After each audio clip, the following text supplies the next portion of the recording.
नमस्कार साथियों। कवि सूर्यकांत त्रिपाठी निराला जी का परिचय समझाने के बाद आज उनकी कविता का भावार्थ में करवाने जा रहा हूँ। चाहता था एक ही वीडियो में हो जाए, लेकिन उनका व्यक्तित्व इतना विस्तृत है कि एक वीडियो बनाने में मैं सफल नहीं हो सका हूँ। अतः कविता का भावार्थ का दूसरा वीडियो लेकर आया हूँ। इसी में मैं आपको प्रश्नोत्तर भी समझाना चाहूँगा। देखते हैं वीडियो कितना बड़ा होता है, उसके अनुसार देखेंगे। शुरू करते हैं। बादल राग कविता है, वह इनके अनामिका काव्य संग्रह से ली गई है। अनामिका काव्य संग्रह 6 खंड में है और यह कविता बादल राग जो है वह उसका छठा भाग है। तो चलिए कविता का सार रूप देखते हैं। कविता के सारांश में क्या बताया है कि लघु मानव यानी आम आदमी, मजदूर, किसान आदि दुख से त्रसित है, बड़े दुखी है, भयभीत है और उनके भय से उन्हें मुक्त कराने के लिए, उनको मुक्ति दिलाने के लिए कवि निराला जी बादल का आह्वान कर रहे हैं कि आप क्रांति करें और क्रांति करके इन छोटे लोगों यानी यहाँ गरीब है, दीनहीन है, लघु भार वाले जो अपने जीवन में बड़े ही दुखी रहते हैं, उनको मुक्ति दिलाने का कार्य करें। आज किसान की, मजदूर की, सभी की आकांक्षाएं उन बादलों से जुड़ी हुई है जो इनके जीवन में परिवर्तन लाते हैं, इनके जीवन को खुशहाल बनाते हैं। क्रांति जो होती है वो हमेशा वंचितों का प्रतिनिधित्व करती है। वंचित यानी जो कमजोर लोग हैं उनको उठाने का कार्य करती है। जो ऊंचे हैं, आसमान को छू लेना चाहते हैं, जिनके पास धन की कोई कमी नहीं है, क्रांति का प्रभाव उन पर बहुत बुरा होता है। उनके सारे जो राज करने के तरीके हैं, शासन करने के तरीके हैं, उनकी जो लूटपाट करने की जो व्यवस्था उन्होंने बना रखी है, वो सब तहस नहस हो जाती है जब क्रांति होती है। और क्रांति होने के साथ ही ये सारी व्यवस्थाएं समूल नष्ट हो जाती है और आम आदमी को इससे प्रसन्नता होती है। तो चलिए इन भावों को समझने के लिए कविता की पंक्तियां देखते हैं। कविता में प्रतीकात्मकता का प्रयोग किया है। कविता में बादलों का आने के बाद पूरे आकाश में छा जाना, गहरे काले बादल और फिर एक एक करके बड़ी तीव्र गति से गर्जना करते हुए चले जाना। इतनी तीव्र गर्जना, इतनी भीषण आवाज कि उस आवाज से हृदय कंपायमान हो जाते हैं। बिजलियों का चमकना, सब लोगों का भयभीत हो जाना। और उसमें भयभीत है जो होते हैं वो आम आदमी नहीं होते, वो बड़े धनाढ्य लोग होते हैं, क्योंकि भय उन्हीं को ज्यादा प्रभावित करता है, क्रांति उन्हीं को ज्यादा प्रभावित करती है। बादल क्रांति के संकेतक के रूप में जब यहाँ बताया गया है, तो क्रांति का सबसे बुरा प्रभाव आपको बता दिया है मैंने, उच्च वर्ग पर होता है। तो देखिए, बादलों का आना, बादलों की गर्जना करना, बिजलियों का चमकना और फिर उसके बाद मूसलाधार बारिश का होना और फिर समूल परिवर्तन कर देना। आप सब जानते हैं कीचड़ होता है, कीचड़ पूरा का पूरा पानी से बह जाता है, एकदम साफ सुथरा माहौल बन जाता है। बड़े बड़े पेड़ धराशायी हो जाते हैं, टूट करके वो खंड खंड हो जाते हैं, टुकड़े टुकड़े हो जाते हैं। बड़े बड़े वृक्ष टूटते हैं, छोटे वृक्ष नहीं टूटते, छोटे पौधे नहीं टूटते। छोटे पौधे प्रसन्नता की अभिव्यक्ति करते हैं, बड़े बड़े पेड़ धराशायी हो जाते हैं। तो इस प्रकार इस कविता में इन प्रतीकों का, इन संकेतों का प्रयोग किया है। और क्रांति का जो प्रभाव है वो धनाढ्य वर्ग पर क्या होता है और गरीब, किसान, मजदूर आदि पर क्या प्रभाव होता है, वो इस कविता में बताया है। पढ़ते हैं। तिरती है समीर सागर पर, अस्थिर सुख पर दुख की छाया। कवि निराला जी कहते हैं वायु समुद्र पर, वायु रूपी समुद्र, क्योंकि रूपक अलंकार आरोप कर देते हैं तब होता है, तो वायु रूपी समुद्र पर चारों तरफ घनघोर बादल है वे छाए हुए हैं। और जो सुख होता है वैसे भी अस्थिर होता है, सुख कभी भी सदैव बना नहीं रहता, सुख है अल्पकाल का होता है, उसके तुरंत बाद दुख आता ही है। यहाँ पर धनाढ्य लोगों के जीवन का सुख है, उसके ऊपर दुख की छाया तैर रही है। क्यों तैर रही है? क्योंकि क्रांति के बादल मंडरा रहे हैं। इस कविता को आजादी से पहले लिखा गया है, तो आप धनाढ्य वर्ग की जगह अंग्रेजी शासन को भी ले सकते हैं। जग के दग्ध हृदय पर निर्दय विप्लव की प्लावित माया। संसार, जग यानी संसार के, दग्ध यानी जले हुए हृदय पर निर्दय विप्लव की प्लावित माया। जो उच्च वर्ग के धनाढ्य लोग वे वैसे भी भयभीत है, जले हुए हैं, ऐसी बुरी स्थिति में है कि उनको हर समय क्रांति का डर बना रहता है और निर्दय विप्लव की, क्योंकि कभी भी जब बाढ़ आती है, जब विनाशकारी प्रलय आती है, जब विप्लव आती है, तो वो किसी पर दया नहीं दिखाती है और इस प्रकार से सब कुछ आमूल चूल परिवर्तन है कर देती है। प्लावित माया यानी बाढ़ सब कुछ बहा ले जाती है, बाढ़ सब कुछ बहा ले जाती है। यह तेरी रणतरी भरी आकांक्षाओं से, हे बादलों, हे क्रांति के बादलों, तुम्हारी ये जो युद्ध रूपी नाव है, इसमें भी रूपक अलंकार है, तुम्हारी ये जो युद्ध रूपी नाव है, क्योंकि जब क्रांति होगी तो युद्ध होगा और युद्ध होगा तो परिवर्तन होगा, तो ये तुम्हारी जो युद्ध रूपी नाव है, ये बहुत आकांक्षाओं से भरी हुई है। तुम्हारी ये युद्ध रूपी नाव है, ये बहुत आकांक्षाओं से भरी हुई है और घन भेरी गर्जन से सजग सुप्त अंकुर। अब क्या है कि घन, जो घन है वो कहा जाता है बादलों को, और भेरी गर्जन कहा जाता है नगाड़े को। भेरी का मतलब नगाड़ा बहुत बड़ा होता है, और उस नगाड़े को जब बजाते हैं तो जैसी आवाज नगाड़े को बजाने से होती है, बड़े सारे नगाड़े को, वैसी की वैसी आवाज बादलों के गरजने से होती है। इससे जो सुप्त अंकुर है इस भूमि के अंदर, पृथ्वी के अंदर जो नीचे छोटे छोटे पौधे हैं वो सुसुप्त अंकुर है, उनके हृदय में, जो पृथ्वी के पास में, पृथ्वी के नीचे तल पर, वहां पर जो सोए हुए अंकुर है, वे सब जाग उठते हैं जब क्रांति की गर्जना होती है। उनकी आशाएं सिर उठा लेती है, वे नया जीवन पाने के लिए मचल उठते हैं और आसमान में आए हुए उन बादलों की ओर देख करके आशा भरी निगाहों से उनको पुकारने लगते हैं। उर्मे पृथ्वी के आशाओं के नव जीवन की ऊंचा कर सिर। ये शब्द आगे पीछे कविता में होते हैं, अपन को इनका पूरा वाक्य समझना होता है, भावार्थ समझ करके वाक्य बना लेते हैं। तो नवजीवन की ऊंचा कर सिर, ताक रहे हैं ए विप्लव के बादल। ये जो नवजीवन की आशा में है, छोटे छोटे पौधे हैं, छोटे छोटे लोग हैं, दीनहीन गरीब है, निर्धन है, किसान है, मजदूर है, ये सब आसमान की ओर ताक रहे होते हैं, भीषण गर्मी से मुक्ति पाना चाहते हैं, गुलामी से मुक्ति पाना चाहते हैं। ठेकेदार, साहूकार, जमींदार, उच्च धनाढ्य लोगों के अत्याचारों से मुक्ति पाना चाहते हैं। फिर आगे लिखते हैं, नवजीवन की ऊंचा कर सिर, ताक रहे हैं ए विप्लव के बादल, फिर बार बार गर्जन वर्षण है मूसलाधार, हृदय थाम लेता संसार। बार बार ये आकाश की ओर ताक रहे हैं और बादल भी क्रांति का आह्वान करते हैं, बार बार क्रांति का प्रयत्न करते हैं और गर्जन और वर्षण शुरू हो जाता है, तीव्र मूसलाधार बारिश होने लग जाती है, हृदय थाम लेता संसार। और जब ऐसा होता है तो जो संसार है, संसार के वे लोग जो क्रांति नहीं होना देख, क्रांति को होते हुए नहीं देखना चाहते हैं, ऐसे लोग अपने हृदय को थाम लेते हैं, क्योंकि वे भयभीत हो जाते हैं, उनका हृदय कंपायमान हो जाता है, वे बुरी तरह डर जाते हैं।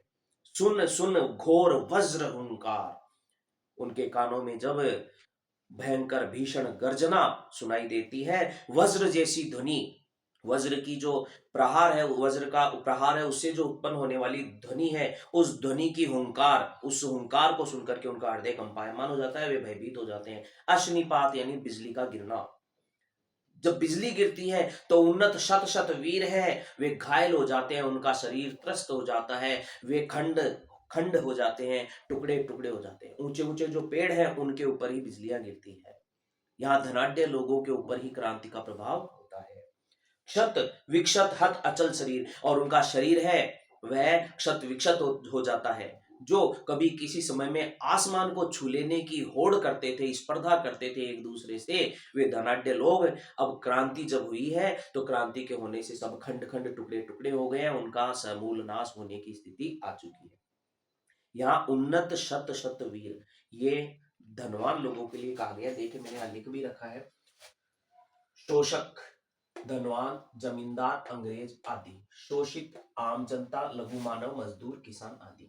यहाँ देखिए ये जो भाग दिया है मैंने यहाँ पर, ये है शोषक वर्ग के लिए प्रयुक्त कविता में, और ये है शोषित वर्ग के लिए। तो देखिए, पंख रूपी शोषक वर्ग, उन्नत शत शत वीर रूपी धनाढ्य वर्ग, ऊंचे वृक्ष के लोग, या ये सारी चीजें मैंने यहाँ लिख दी है, आप एक बार ध्यानपूर्वक देख लीजिएगा।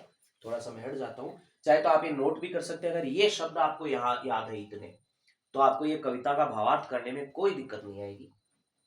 छोटे पौधे लघुभार रूपी शोषित वर्ग, क्षुद्र जलज रूपी निर्धन लोग, ये दोनों एक ही है। मैंने ऊपर लिख दिया, देखिए, शोषित, आम जनता, मजदूर लोग, मानव मजदूर की समझ। तो देखिए चलते हैं। हंसते हैं छोटे पौधे लघुभार, इससे थोड़ा एक पंक्ति ऊपर छूट गई है, देखते हैं। अश्निपात से शापित उन्नत शत शतवीर, यानी बिजली का जो गिरना होता है उससे उन्नत शत शत जो वीर होते हैं, अर्थात ऊंचे ऊंचे जो वृक्ष है जो आसमान को छू लेना चाहते हैं वे धराशायी हो जाते हैं। धनाढ्य लोग हैं वे खंड खंड हो जाते हैं, उनके टुकड़े टुकड़े हो जाते हैं, अर्थात उनका सब कुछ छिन जाता है। क्रांति के परिणाम स्वरूप उनके पास कुछ भी नहीं बचता है। गगन स्पर्शी स्पर्धा धीर, आसमान को छूने वाली स्पर्धा वो कर रहे होते हैं। हंसते हैं छोटे पौधे लघुवार, और जब छोटे छोटे पौधे यानी आम जनता, किसान, मजदूर उनको नीचे धराशायी होते हुए देखते हैं तो वे बड़े प्रसन्न होते हैं, क्योंकि क्रांति के परिणाम स्वरूप उनको सुख मिलने वाला है। वो धनाढ्य लोग जो खून चूसते हैं इनका, इन गरीबों का, तो वो अब खत्म हो रहे हैं, वो समाप्त हो रहे हैं, उनका शासन खत्म हो रहा है, इससे इनको खुशी होती है। शस्य अपार, चारों तरफ हरियाली फैल जाती है, खुशहाली फैल जाती है, गरीब, आम जनता, किसान, मजदूर खुश हो जाते हैं। खिल खिल, हिल हिल, हाथ हिलाते तुझे बुलाते, और क्रांति रूपी बादल को ये सारी आम जनता, किसान, मजदूर है वो इशारा करके बुलाते हैं कि तुम आओ और छा जाओ, और छा करके ऐसी बारिश करो कि हमारे जीवन में खुशहाली ले आओ। विप्लव रव से छोटे ही हैं शोभा पाते, जब क्रांति की गर्जना होती है तो छोटे ही या अर्थात आम आदमी को ही सुकून मिलता है, आम आदमी को आराम मिलता है, खुशी और प्रसन्नता प्राप्त होती है। अट्टालिका नहीं है रे भवन, अब यहां पर लिखा है कि जो धनाढ्य वर्ग है उनके भवन कैसे होते हैं।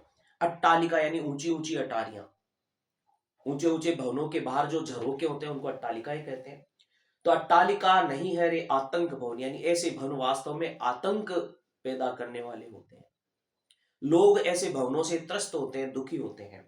सदा पंख पर ही होता जल विप्लव प्लावन, और देखिए वे भयभीत भी रहते हैं, वे क्रांति के भय से भयभीत रहते हैं, इसलिए वहां आतंक का निवास होता है, वे आतंकित सदैव बने रहते हैं। क्यों? क्योंकि सदा पंख पर, पंख यानी कीचड़ पर ही होता है विप्लव प्लावन। जब बाढ़ आती है तो उसका सबसे ज्यादा प्रभाव कीचड़ पर होता है।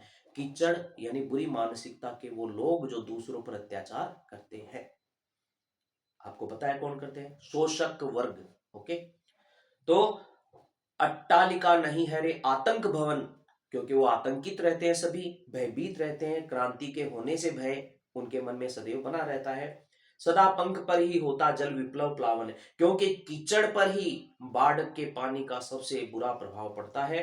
क्षुद्र प्रफुल्ल जलज से, क्षुद्र प्रफुल्ल जलज से सदा छलकता नीर, जो छोटे छोटे कमल के पौधे होते हैं उनसे तो केवल पानी छलकता है, वे प्रसन्नता की अभिव्यक्ति करते हैं, वे खुश हो जाते हैं।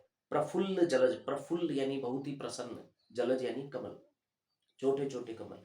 कीचड़ कमल में खिलता है, लेकिन कीचड़ है वह यहाँ पर किसका प्रतीक माना गया है? उच्च धनाढ्य वर्ग का। और कमल को यहाँ प्रतीक माना गया है जलज नाम देकर के, वह है शोषित वर्ग का, आम आदमी का और मजदूर किसानों का। सदा छलकता नीर, वे बड़े प्रसन्न होते हैं। रोग शोक में भी हंसता है, चाहे वे कितने ही बीमार क्यों न हो, शोषित वर्ग, मजदूर, किसान आदि कितने ही बीमार क्यों न हो, कितने ही दुखी क्यों न हो, सदैव वो प्रसन्नता की अभिव्यक्ति देते हैं, वे सदैव खुश रहते हैं। अपना जीवन जैसा भी दुखमय हो फिर भी वो कभी दुख को ज्यादा अनुभव नहीं करना चाहते, वो हमेशा प्रसन्नता को प्रकट करते हैं।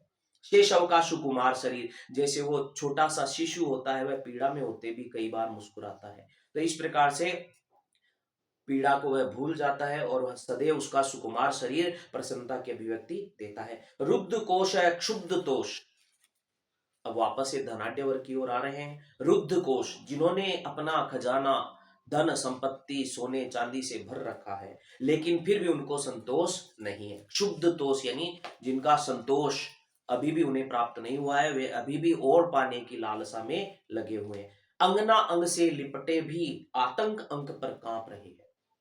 अब जब क्रांति का भय फैल रहा है तो वह अपनी स्त्रियों के अंगों से लिपटे हुए, स्त्रियों की गोद में छुपे हुए आतंकित हो रहे हैं, भयभीत हो रहे हैं, और उसकी गोद में अपना मुंह उसके पल्लू से ढांप रहे हैं, अर्थात अपने अपने चेहरे को उन्होंने ढक लिया है।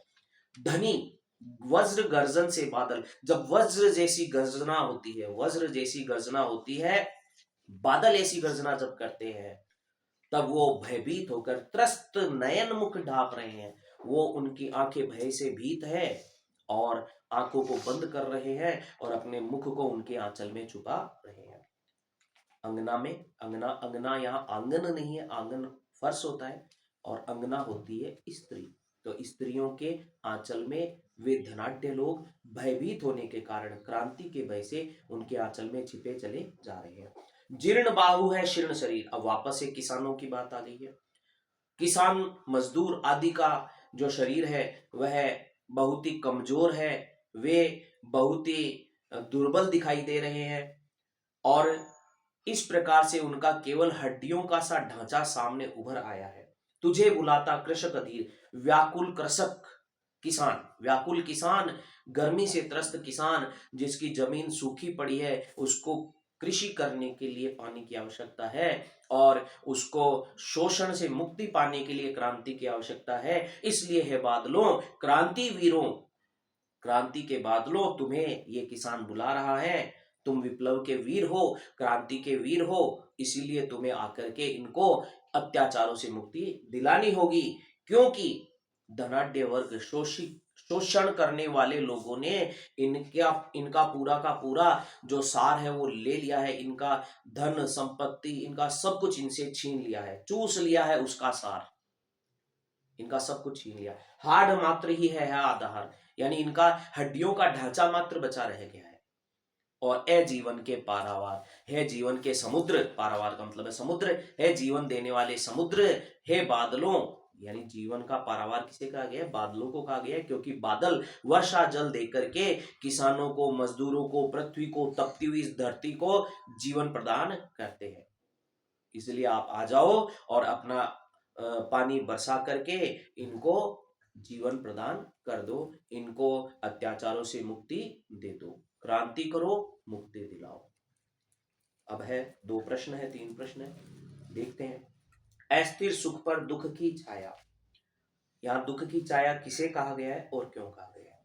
यहाँ पर दुख की छाया जो है वह कहा गया है कि जो धनाढ्य वर्ग के लोग हैं वो क्रांति से भयभीत है और सदैव उनके सुखों पर क्रांति होने का भय और क्रांति से उत्पन्न होने वाले दुख की छाया मंडराती रहती है। अर्थात उनके सुख कभी भी समाप्त हो सकते हैं, कभी भी क्रांति है वह हो सकती है। फिर आगे है दूसरा प्रश्न। अश्निपात से शापित उन्नत शत शत वीर, यहाँ उन्नत शत शत वीर है वह भी धनाढ्य वर्ग के लोग, शोषक वर्ग और जमींदार, जागीरदार, अंग्रेज आदि के लिए प्रयुक्त हुआ है। और जब क्रांति का आह्वान होता है तो इन पर प्रभाव होता है। यहाँ पर बादलों की गर्जना से संबंध बताते हुए ये कह रहे हैं, उदाहरण देते हुए कह रहे हैं कि जब बादलों की गर्जना होगी, तीव्र वज्र हुंकार होगी, बिजलियों की चमक होगी और फिर बिजली गिरेगी, तो उस बिजली के गिरने से बड़े बड़े उन्नत जो बड़े बड़े वृक्ष है जो आसमान को छू लेने जितने ऊंचाई लिए हुए हैं वो टूट करके खंड खंड हो जाएंगे। फिर अगला प्रश्न तीसरा। विप्लव रव से छोटे ही हैं शोभा पाते। विप्लव रव का मतलब है क्रांति की आवाज या क्रांति की गूंज, क्रांति का आह्वान। तो क्रांति का जब आह्वान होता है तो छोटे छोटे यहाँ है, छोटे पौधे, लघु भार वाले, किसान, मजदूर आदि, आम जनता, तो ये सभी प्रसन्न होते हैं जब क्रांति होती है, क्योंकि क्रांति के परिणाम स्वरूप इन्हें नवजीवन की प्राप्ति होती है, इनके जीवन में खुशहाली आ जाती है। चौथा प्रश्न है। बादलों के आगमन से प्रकृति में कौन कौन से परिवर्तन होते हैं? हम सब जानते हैं बादलों के आगमन से जो धरती तप रही होती है उसके ऊपर सूर्य की किरणें गिरना बंद हो जाती है, धरती की तपन कम हो जाती है। थोड़ी देर बाद बादल है वे चारों तरफ आसमान में छा जाते हैं, फिर गर्जना करते हैं, बिजलियां चमकने लगती है, बारिश की बूंदें गिरने लगती है और धरती जो तप रही होती है उसको शीतलता प्राप्त हो जाती है। इस प्रकार ये एक गतिशील चित्र है यहाँ पर प्रकट हो रहा है। ठीक है साथियों, तो आप सभी को मैंने पूरी अच्छी तरह से ये पाठ पूरा करा दिया है। आप अब इस वीडियो को लाइक करें, शेयर करें, सब्सक्राइब करवाएं, अपने मित्रों को भेजें ताकि ये चैनल आगे बढ़ सके। मैं चाहता हूं कि बेस्ट रूप में आप पूरी तरह समझ करके इनको लिखने का प्रयास करें, ताकि सभी आगे बढ़ सके, सबका रिजल्ट अच्छा आ सके। कक्षा 12वीं के लिए काफ़ी सारे विद्यार्थी ऐसे होते हैं जिनको उपयुक्त समय नहीं मिल पाता, काम भी कई करने लग जाते हैं, कई है अन्य कॉम्पिटिटिव एग्जाम्स की तैयारी करने लग जाते हैं, इसलिए वो हिंदी विषय को इतना अच्छे से तैयार नहीं कर पाते हैं। इसलिए मैंने अपना पूरा प्रयास करके अच्छे से अच्छा वीडियो बनाया है, इसलिए लाइक करें, शेयर करें, सब्सक्राइब करें। धन्यवाद। जय सिया राम।